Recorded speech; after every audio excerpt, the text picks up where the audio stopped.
ព្រះបន្ទូលលើកទឹកចិត្តមើលចុះមនុស្សនេះហើយអត្ថបទគម្ពីរលូកាជំពូក19ខ1ដល់ខ5ខណៈនោះលោកពីឡាតនាំយកព្រះយេស៊ូវទៅវាយនឹងរំពាត់ពុទ្ធិហានក៏ក្រងភួងបន្លាបំពាក់លើព្រះសេហើយយកអាវពណ៌ស្វាយមកបំពាក់ទ្រង់ទាំងទូលថាសូមថ្វាយបង្គំស្ដេចសាសយូដារួចគេទះទ្រង់លោកពីឡាតក៏ចេញទៅមានប្រសាសន៍នឹងគេម្ដងទៀតថាមើល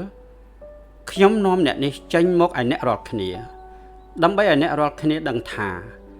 ខ្ញុំមិនឃើញជាគាត់មានទោសយ៉ាងណាសោះដូច្នេះព្រះយេស៊ូវក៏យាងចេញទៅក្រៅទាំងពាក់ភួងបន្លានិងអាវពណ៌ស្វាយនោះរួចលោកពីឡាតមានប្រសាសន៍ទៅគេថាមើលចុះ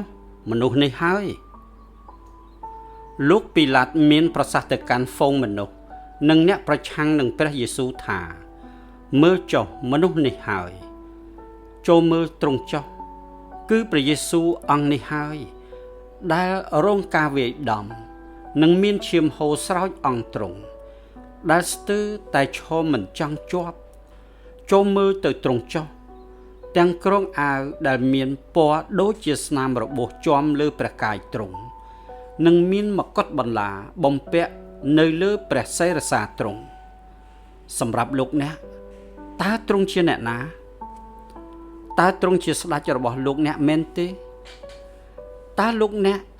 នឹងទទួលយកព្រះដែលរងរបួសនិងមានព្រះលោហិតហូរបែបនេះដែរឬទេតើលោកអ្នកនឹងទទួលស្គាល់ព្រះអង្គធ្វើជាម្ចាស់ជីវិតរបស់លោកអ្នកឬទេតើលោកអ្នកនឹងដើរតាមទ្រង់ឬទេទោះបីជាត្រូវទៅឯឈើឆ្កាងតើលោកអ្នកនឹងទទួលយកអំណោយដែលព្រះអង្គប្រទានឲ្យលោកអ្នកនៅទីនោះគឺការអត់ទោសអំពើបាបការគ្របបាំងសេចក្តីអាម៉ាស់និងសេចក្តីស្រឡាញ់ចំពោះលោកអ្នកជារៀងរហូតឬទេប្រសិនបើលោកអ្នកចង់បានព្រះអង្គលោកអ្នកនឹងទទួលបានព្រះអង្គភ្លាមព្រោះទ្រង់បានសន្យាទុកយ៉ាងដូចនេះព្រះអង្គមិនដែលកុហកឡើយហើយអ្នកណាដែលមកឯខ្ញុំនឹងមិនដែលចោលទៅក្រៅឡើយយ៉ូហាន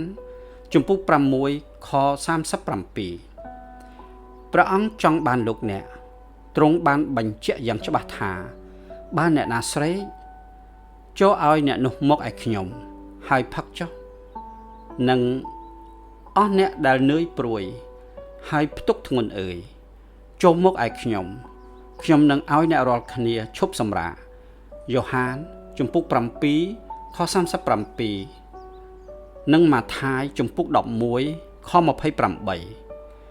ឥឡូវនេះដោយព្រះអង្គបានសុគតដើម្បីលោកអ្នកនឹងមានព្រះជន្មរស់ឡើងវិញព្រះអង្គនឹងរក្សាលោកអ្នកឲ្យនៅជិតទ្រង់ជារៀងរហូតដោយចែករំលែកជីវិតនិងអំណររបស់ព្រះអង្គដល់រាជទាំងអស់របស់ទ្រង់សូមមើលយ៉ូហានជំពូក17ខ24សូមចូលរួមអធិដ្ឋានជាមួយនឹងយើងខ្ញុំអោព្រះម្ចាស់អើយទូលបង្គំចង់បានព្រះអង្គសូមរក្សាទូលបង្គំ